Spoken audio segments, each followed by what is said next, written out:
My wife pointed out that one of the things she loves about Amazon is you can look back at your purchases, and it's a really great reflection of what's going on in your life at the time based on what you're buying. And it occurred to me that the reverse is also true, that the e-commerce journey that everybody probably in this room has gone on mirrors what you and Amazon have gone through, first only selling books and now selling everything. So we've all kind of gone on that journey together. And I looked back at my purchase history, and in 2004, I bought exactly one thing on Amazon. It was a book. By 2006, I had a 500% increase in purchases, 4 books and 1 Gillette razor, and which I used tonight. And hopefully a new one. Yeah, the new one. Yeah. And then by 2015, a year, we had just gotten married, moved into a home, got dogs. We bought everything for our dogs. We bought a TV, bought a snowblower, bought allergy medicine, peanut butter. I looked these things up, literally everything. 4 days a week ordering. And so the question is, at what point did you realize you'd have the scale of success with Amazon going from books to where you are now as a company? Well, I have a question for you. In 2004, do you know what book it was you bought? I do remember. It was Writing Screenplays That Sell. And it did not. I was going to say, how did that work out? Do you want your money back? I could return it. I'll take it back. Because that did not work out for me. I'm going to keep my day job. So your question is, did I kind of anticipate what would happen over the last 22 years at Amazon? And the answer is, God, no. So, Amazon started as a very small company. It was me and a few other people. I was driving all the packages to the post office myself in my 1987 Chevy Blazer. When I raised money for Amazon, I had to raise $1 million, which I raised from 22 different investors, $50,000 each. They got 20% of the company for the $1 million. And it was 40 people told me no. So I had to take 60 meetings to get 20 yeses. The first question was always, what's the internet? And I had to walk through that. And this was 1994, early 95. And so did I anticipate, fast forward to today and the current version of it? No. It has been one foot in front of the other. And I think that is true for most businesses, where you kind of proceed adaptively. It's step by step. You figure it out. You have a success, and then you kind of double down on that success, and you figure out what else you can do, what customers want. And everything we've done and all the success we have is at its root primarily due to the fact that we have put customers first. So those few people are probably kicking themselves now that... Well, it's very interesting. The 40 people who did not invest, it's kind of a study in human nature.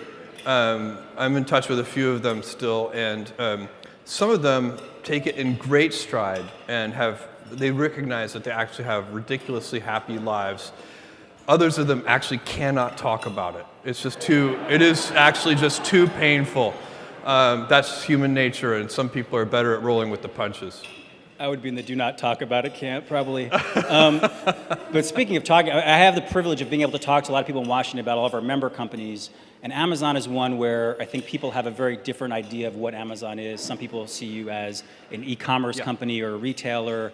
Others see you as an innovative tech company. You have Amazon Web Services, and you have original content, and you have Alexa, and so many other things. How should we be thinking about Amazon? Yeah, I do get that is something that people get confused about sometimes. What is Amazon? We do such a diverse array of things, from producing original content at Amazon Studios to Amazon Web Services, where we sell startups and enterprises, computing infrastructure, to the things that most people know about, which is our consumer offering, where we deliver things in little brown boxes. And these things seem so disparate. How is it that we're doing all of them? And the common thread, and really what it is it's an approach. We have a very distinctive approach that we have been honing and refining and thinking about for 22 years. And it's really just a few principles that we use as we go about these activities. At the very top of the list is one I've already mentioned, but you'll probably hear it 10 times throughout tonight because it's so central, and it is customer obsession. It's customer obsession instead of, for example, competitor obsession, or business model obsession, or product obsession, or technology obsession. There are many ways to center a business. And by the way, many of them can work. I know and have friends who lead very competitor-obsessed companies, and those companies can be successful. You know, that's not a bad strategy. You have to be really good at close following. You identify winners when you watch your competitors very carefully. If they latch onto something that's working, you duplicate it as quickly as possible. It's a very good strategy in some ways because you don't have to go down blind alleys. If you're not pioneering, if you're only close following, it has some advantages. But it has some disadvantages too. And I like the customer obsession model. I think it's the right one. I think it's better than product obsession even. I think product obsession is not bad, but I think customer obsession gets you there in a healthier way. So that's one of the principles, one of the approaches that we take in every single thing that we do. The second one is that we are willing, I would say even eager, to invent and pioneer. So that is, I think that goes along, it marries really well with customer obsession. Customers are always dissatisfied.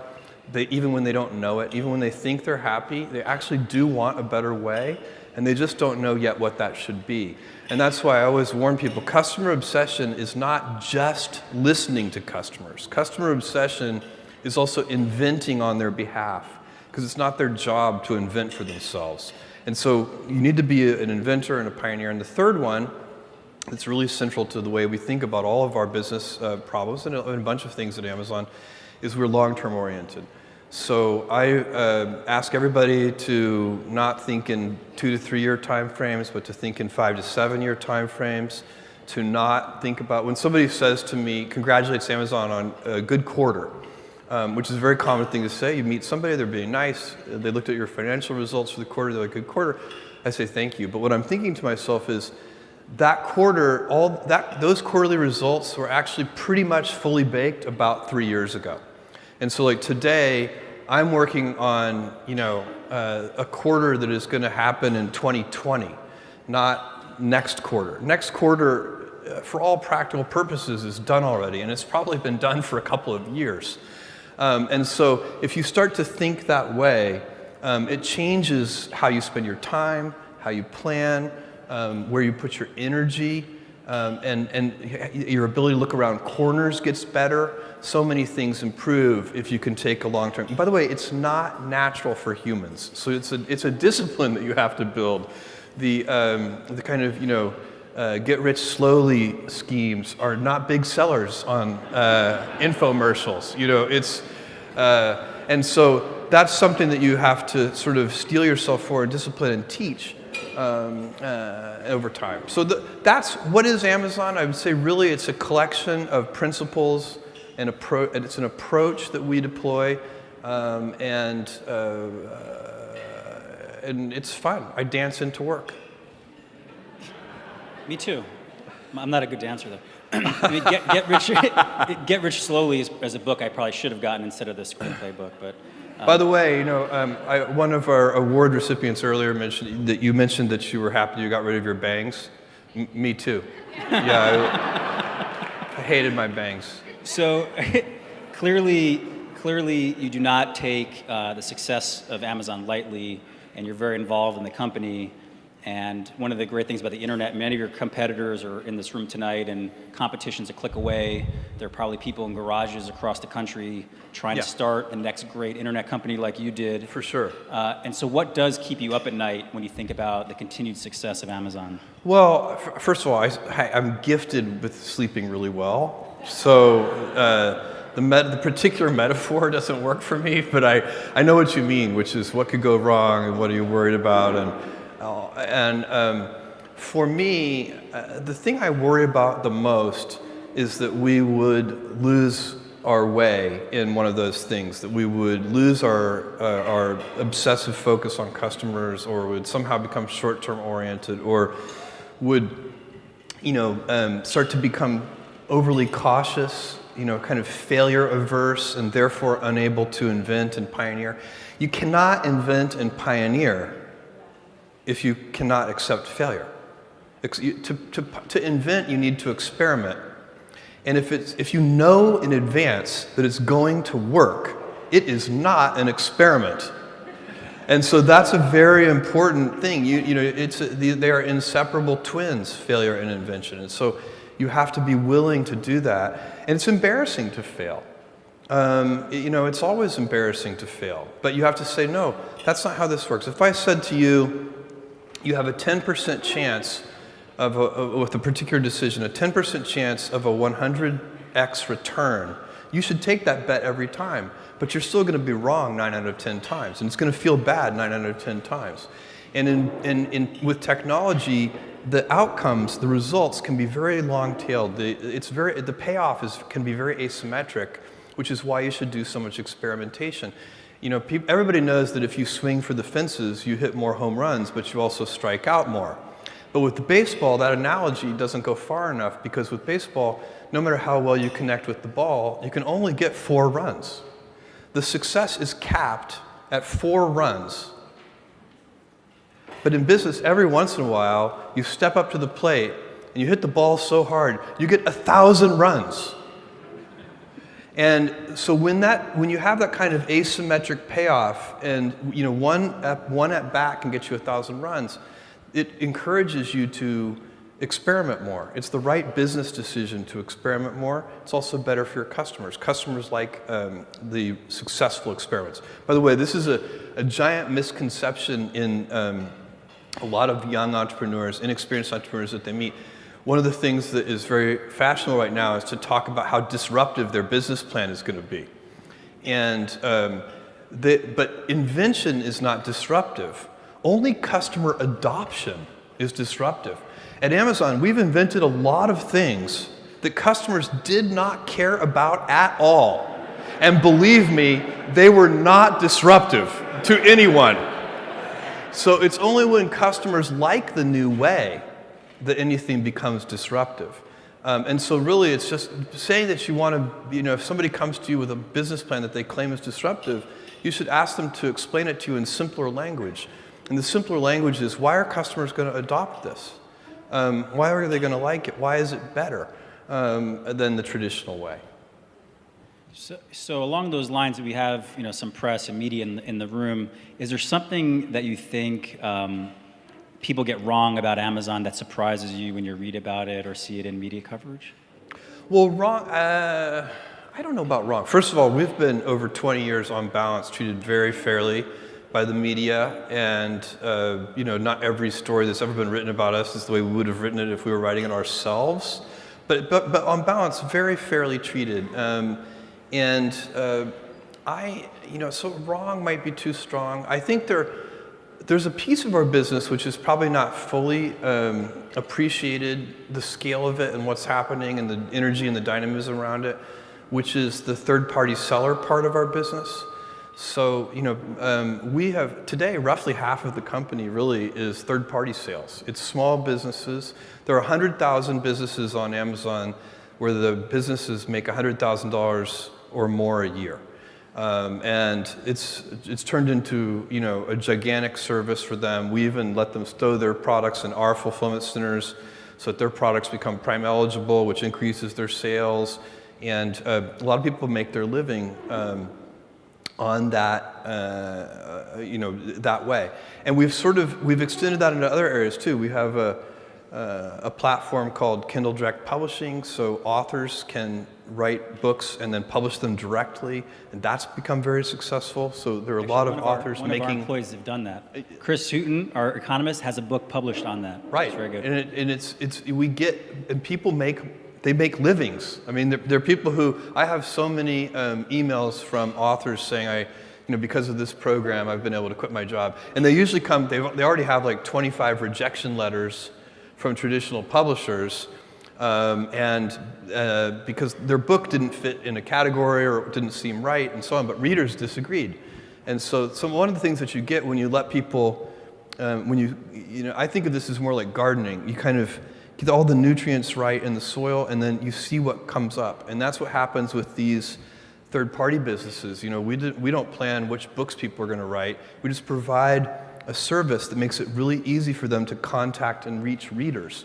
And then they create new things. Same thing with Amazon Web Services. We create a set of tools, and then software developers and companies that employ software developers, they figure out surprising and amazing things to build with these tools. And so empowering these third parties to do things is probably, starting with our third-party sellers and authors and AWS, probably the biggest thing that most, I would say, consumers probably don't appreciate about Amazon. And good investors understand it very well. Love that. He's clapping, okay.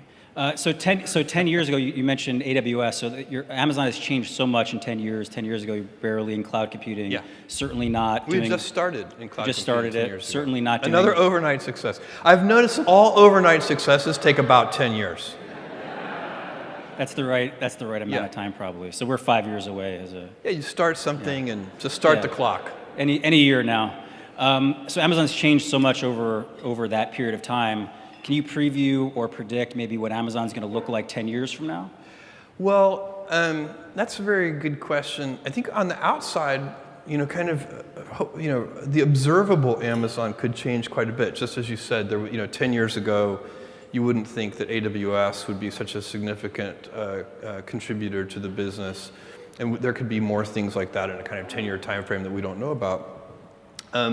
The one thing I hope will not change, of course, is that approach that I outlined at the beginning. The customer obsession, the willingness to invent, the patience, letting things develop, accepting failure as a path to getting success. By the way, one thing I should point out about failure, and this is a fine point, internally we take it, we know it, and we don't need to talk about it much, but there's a different kind of failure which is not what you want. That's where you have operating history, and you do know what you're doing, and you just screw it up. So that's not a good failure. That's not an experiment. That's just bad operational excellence. And so like if we've opened 130 fulfillment centers, we're on generation 8 of our fulfillment center technology. If we open a new fulfillment center and just woof it, we have to do some internal examination. That's not an experiment. That's just bad execution.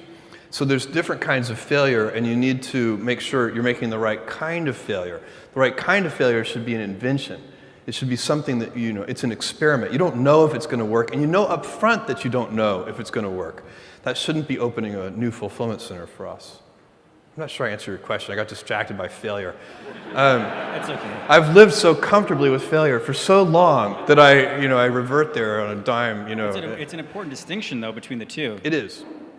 Yeah. So, but the things that will stay the same over 10 years, hopefully the approach will stay the same.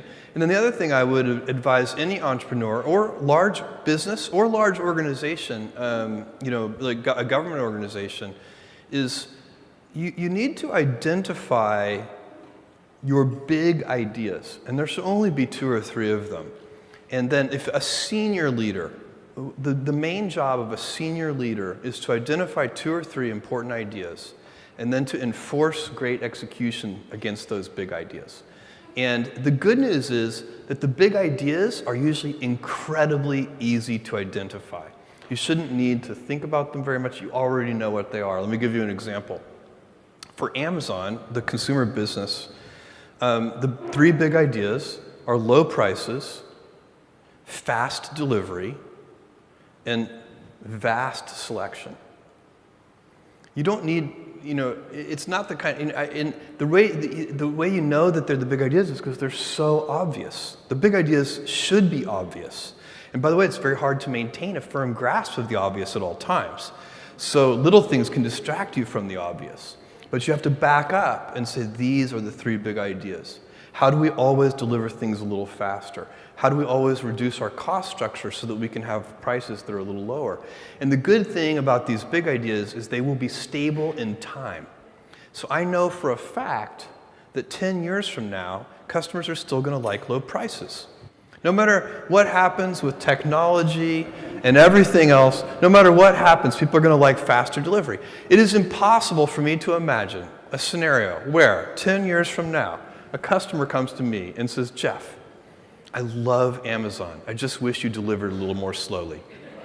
This is so inconceivable that you can have great conviction as a leader to continue to put energy into driving speed of delivery. And whatever you're, in AWS, I know that customers, they like low prices, they like availability, they don't want the services to be down, they like data security. It's not very hard to figure out what the big ideas are, and then you can keep putting energy into those things, and you spin up those flywheels, and they'll still be paying you dividends 10 years from now. And what I'm saying, I'm putting it in kind of a business context, but for those of you who are in government, these principles would apply identically to a government organization. You should figure out what the big ideas are and just spin up flywheels. Get those things rolling. Make sure that you've picked things that will still be true 10 years from now, 20 years from now. So on big ideas, artificial intelligence is something that I think has captured the imagination of Washington and probably the rest of the country and world. What is Amazon's approach to artificial intelligence? Well, first of all, this is artificial intelligence, machine learning, artificial intelligence. It is a renaissance. It is a golden age. We are now solving problems with machine learning and artificial intelligence that were, kind of in the realm of science fiction for the last several decades. And natural language understanding, machine vision problems. It really is an amazing renaissance. And for decades, AI researchers kind of struggled and made very, very slow progress. And over the last 10 years, it looks like one of those S curves. You're just making a lot of progress very rapidly over the last 10 years. Machine learning and AI is a horizontal enabling layer. It will empower and improve every business, every government organization, every philanthropy, basically there's no institution in the world that cannot be improved with machine learning. So at Amazon, some of the things we're doing are super obvious. So they're kind of superficially obvious, and they're interesting and they're cool, and you should pay attention to them. I'm thinking about things like Alexa and Echo, our voice assistant. I'm thinking about our autonomous prime air delivery drones. Those things use a tremendous amount of machine learning, machine vision systems, natural language understanding, and a bunch of other techniques. And those, but those are kind of the showy ones. And I would say a lot of the value that we're getting from machine learning is actually happening, kind of beneath the surface. And it is things like improved search results, improved product recommendations for customers, improved forecasting for inventory management, and literally hundreds of other things beneath the surface.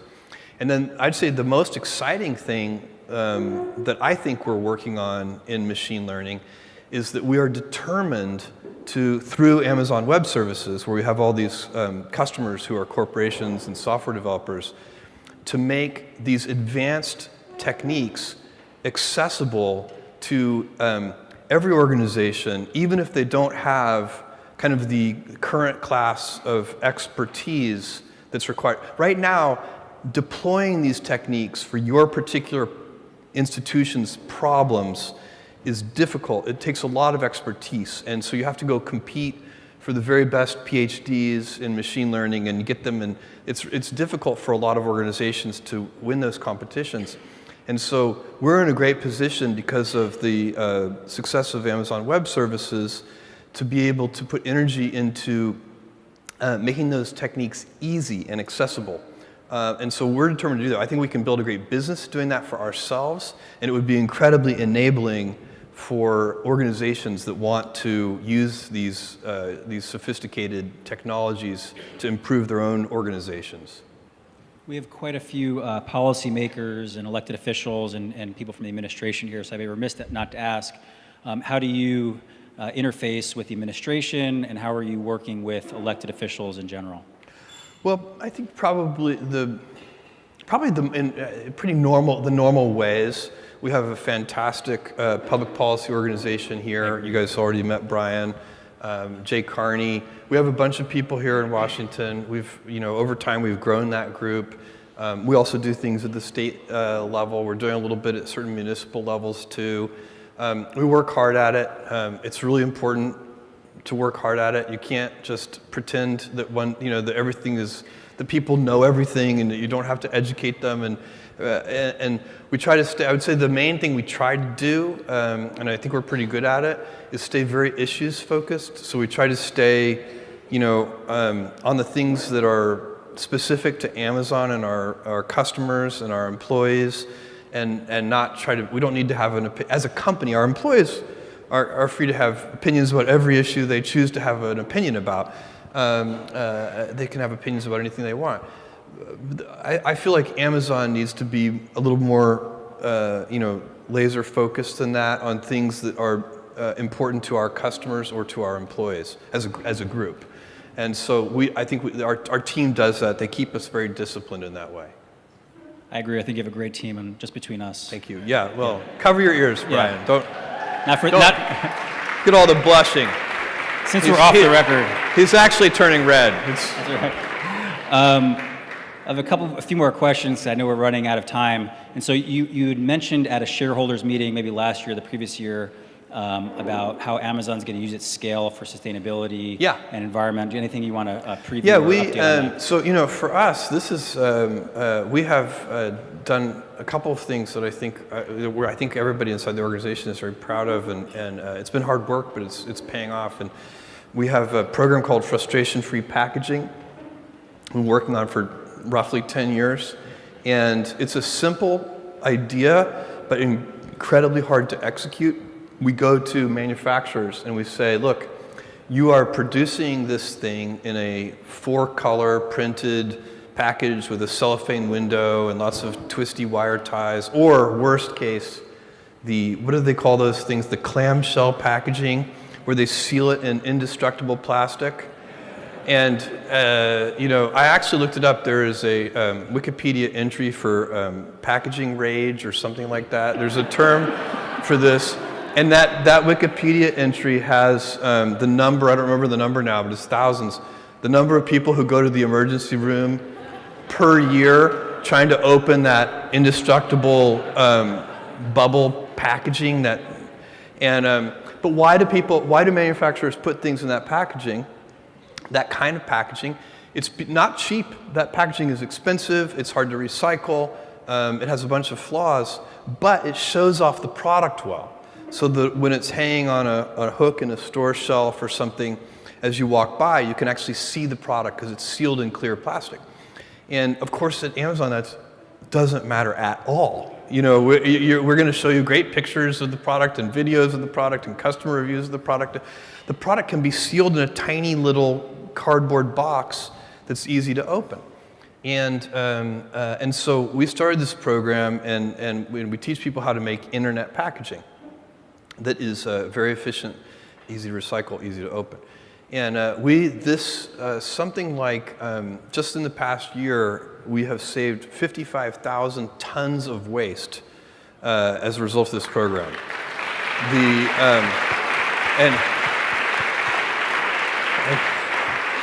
And we have now started putting solar cells on the roofs of all of our fulfillment centers. We're doing 15 this year. These are big fulfillment centers. They're about 1 million square feet each.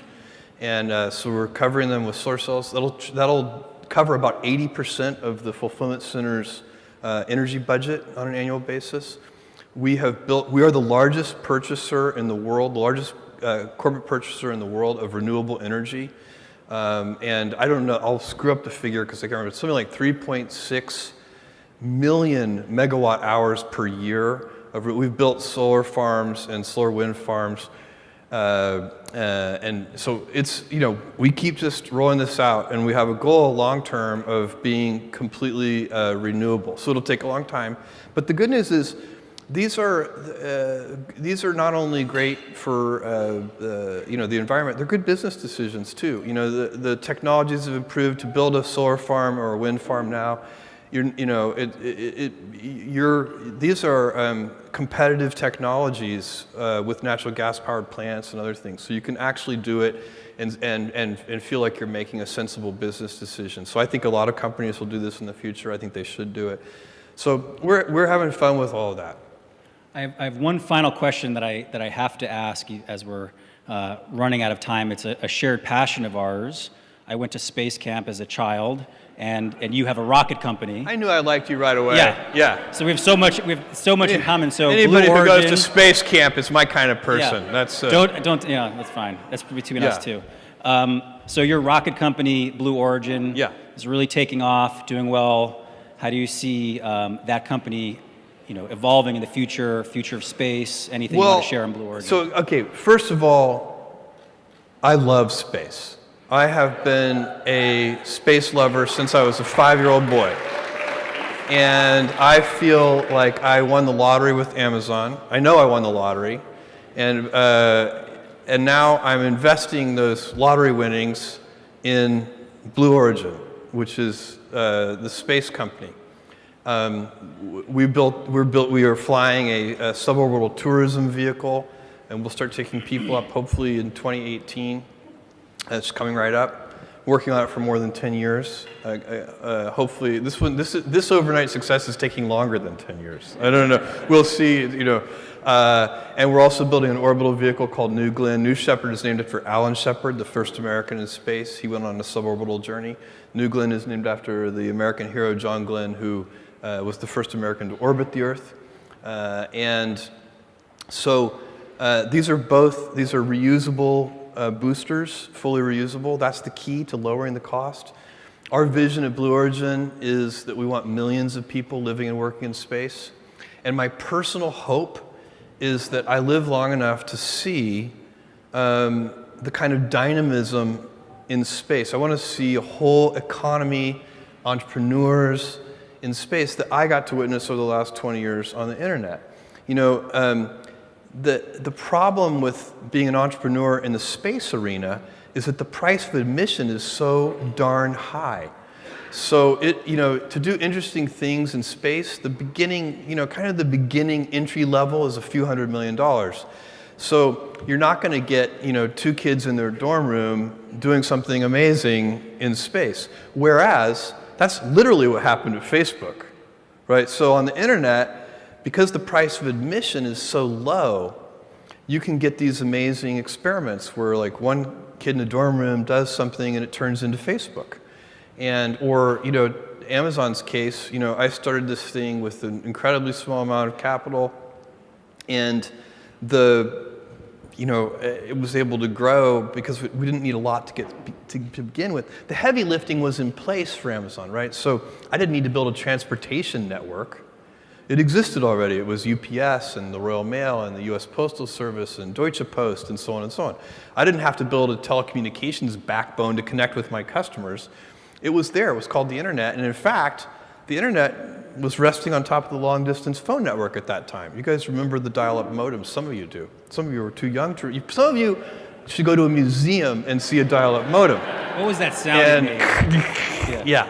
And so I recently showed a group of youngsters a payphone. I came across one, and I was like, my God, guys, come over here. This may be the last one. You have to see it. So the point is that Amazon got to rest on top of, we didn't have to build a payment system. It already existed. It was called the credit card. Computers were already on every desk thanks to Microsoft, IBM, and Apple. But what were they being used for? To play games, not to buy things on Amazon. And so all that heavy lifting was in place. And I want to, my greatest, I would have such a good feeling if I could be an 80-year-old guy and laying there thinking about my life, if I could say, look, there is now a bunch of entrepreneurs in space because I took my Amazon lottery winnings and built the heavy lifting infrastructure that does take billions of dollars in CapEx to lower the cost of access to space. That's how you get millions of people living and working. And by the way, we need that. For those of you who like to think about the future at all, you can do a simple calculation. We can argue about what limited resources on Earth and so on and so on. But here's a calculation that you cannot argue with, which is you take current baseline energy usage on Earth, compound it at just a few % a year for just a few hundred years, And you have to cover the entire surface of the Earth in solar cells. So we're going to have to decide, do we want a society of pioneering, invention, expansion, growth, or do we want a society of stasis? And personally, I believe, because the Earth is finite, and if you want a society of stasis, I think it's going to, first of all, I don't personally believe that stasis is even compatible with freedom, so I think for me that's a big problem. Second of all, it's going to be dull. Stasis is going to be very dull. You don't want to live in the stasis world. And so, of course, we're going to continue to get more efficient, too. We have been. For hundreds of years, we've been getting more productive, more efficient. That trend is going to continue. But even so, we're going to want to use more energy per capita. And also, I don't want a stabilized population. I would love for there to be 1 trillion humans in the solar system. With 1 trillion humans, we would have 1,000 Einsteins and 1,000 Mozarts. It'd be an incredible civilization. Don't you want that dynamism? It'd be so much more interesting. This is for your great-great-great-grandchildren, but what kind of world do you want them to live in? I want them to live in that expansive world that is, learning more about the universe and moving out throughout the solar system. So that we have to do it. And anyway, so it's fun to work on that. And I won so many lotteries in my life. I have the best parents in the world. My mom, Jackie, and my dad, Mike. My mom had me when she was 17 in Albuquerque, New Mexico. She was still in high school. It was not cool. And she did an amazing job. My dad, Mike, is a Cuban immigrant who came here when he was 16 without his parents. Did an amazing job. So those are the things that are your little gifts in life. Sometimes you get, my greatest admiration, by the way, is withheld for those people, and I know several of them, who had terrible parents and still somehow made it through. That's hard. I had the opposite, so I got lucky. Well, thank you, Jeff. Let's have a round of applause for Jeff Bezos.